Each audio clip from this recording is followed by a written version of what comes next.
Sometimes the biggest twist in a season isn't what someone does, it's what they can't. At the start of the season, Victor Wembanyama was locked in as the Defensive Player of the Year. Not just a favorite, we're talking minus 2,500 odds. That's like betting the sun will rise tomorrow. Done deal. Wemby wasn't just blocking shots, he was erasing them. 7'4" with alien wingspan, elite timing, and court instincts beyond his age. There was no argument. The kid was defense. But then came February 21st. A blood clot diagnosis. And just like that, boom, Wemby was ruled out. Not just from games, but from award eligibility due to the NBA's new 65-game rule. It didn't matter that he was the most dominant defensive presence we've seen in years. The rulebook had the final say. Wemby was officially out of the race. And with that, the door flew wide open. Suddenly, it was anyone's award to win. The front-runners? Two big names. Evan Mobley and Jaren Jackson Jr. Mobley had the early edge, a quiet assassin on defense. Jackson Jr., last year's winner, still a threat but not quite as dominant this time around. It felt like a two-man race. Mobley was pulling ahead. The stats were on his side. The team record was there. And the defense? Still elite. Everything pointed toward Mobley's first Defensive Player of the Year. But then, out of nowhere, a wild card entered the chat. Someone no one expected this late in the game. A former DPOY. A polarizing figure. A man whose voice is just as loud as his defense. Draymond Green. He didn't come back quietly, because Draymond Green never does anything quietly. When Victor Wembanyama went down and the DPOY race opened up, all eyes turned to Mobley and Jaren Jackson Jr. But nobody expected what happened next. Draymond Green, who had barely been mentioned all season in awards talk, suddenly stormed into the conversation, not by accident, but by design. And no, it wasn't just because of his defense. It was because Draymond started talking. On podcasts. In interviews. On national TV. He said, "I want another Defensive Player of the Year." And more than that, he made us believe he could take it. But this wasn't just hype. Draymond started backing it up. Everything changed for the Warriors when they traded for Jimmy Butler. Golden State went from being stuck in 9th place to climbing all the way to 5th. And while Jimmy, Buddy Hield, and Brandon Podziemski helped carry the offense, it was Draymond who led the defense. Take the matchup against Milwaukee. No Steph. No Clay. Just Draymond and the supporting cast. He takes the assignment on Giannis, who's averaging 30 points on 60% shooting this season. Final line. 0 for 7 when guarded by Draymond. Just 20 points for the entire night. Unheard of for Giannis. Then came that thriller in LA. Golden State versus the Lakers, under a minute to play. 4 straight threes traded between the teams. Luka Doncic driving for a potential game-tying shot. And then, swipe. Draymond strips him clean, sealing the win. Signature moment? Check. National TV spotlight? Check. From being off the radar to now leading the headlines. Draymond's odds to win DPOY flipped overnight. And if you ask him, he's not just back. He's been strategic about it. "I take great pride in messing up your favorite team's offense," he said. "It motivates the hell out of me." That's vintage Draymond, confident, defiant, and in full control of the narrative. And that narrative matters. Because in today's NBA, awards are rarely just about performance. They're about visibility, moments, storylines, media gravity. And no one pulls attention quite like Draymond Green. He's got the rings. He's got the respect. He's got the mic. And now, he's got momentum. But here's the big question. Does he really deserve to win it, or is he just winning the story? Because while Draymond's recent surge has been loud and impressive, there are others, quietly dominating all season, who don't have TNT deals or a podcast empire. In the next section, we break down the real contenders. Who's doing the work, even if no one's watching? In a world where noise wins awards, what happens to the guys doing all the work in silence? While Draymond Green's rise into the Defensive Player of the Year conversation has been loud, public, and perfectly timed, there are defenders out there who've been quietly elite, not for 25 games, but for the entire season. Let's talk about the real contenders. The ones who don't have podcasts. The ones who don't go viral. The ones who just defend. Dyson Daniels, the breakout nobody saw coming. Let's start with Dyson Daniels, a name most fans weren't even saying before the season began. Originally seen as a raw prospect with upside, Dyson was so undervalued that the Pelicans actually traded him, along with Larry Nance Jr. and 2 first-round picks, to Atlanta for DeJounte Murray.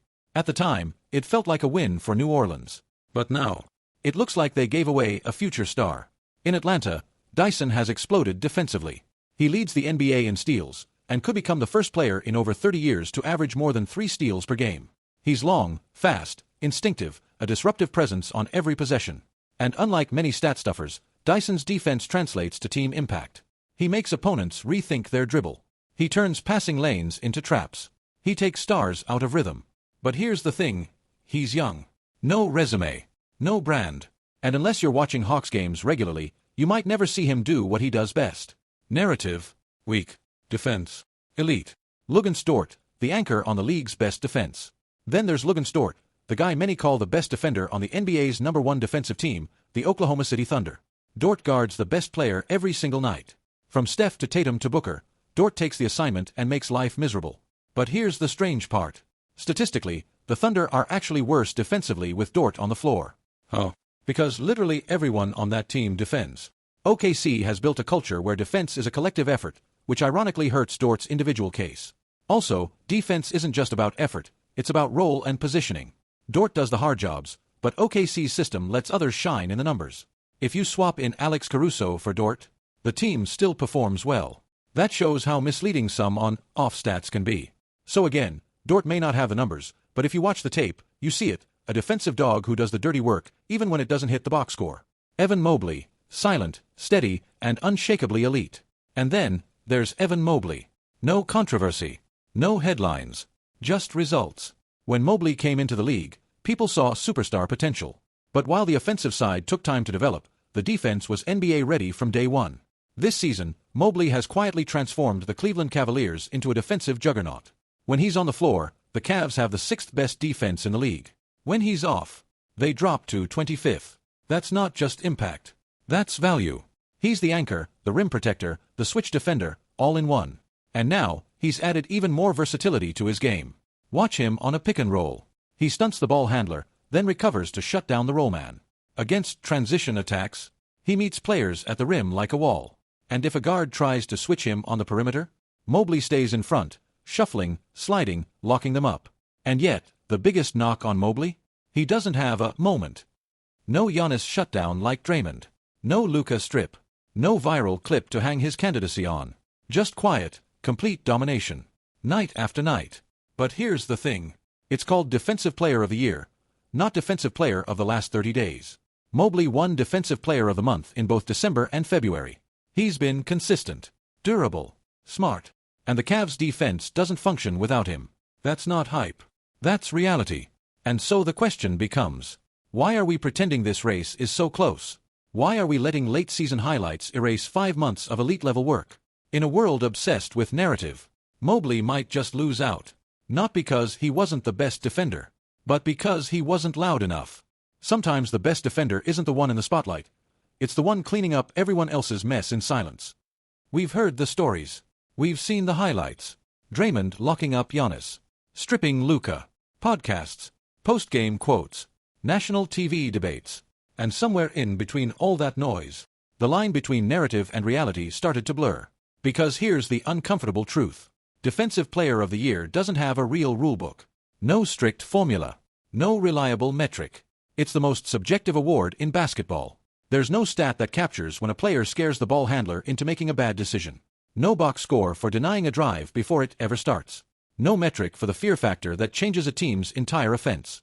That's why narrative wins so often. And Draymond? He's a master of that narrative. But let's rewind a bit, because the full story isn't just Luka steals and Giannis clamps.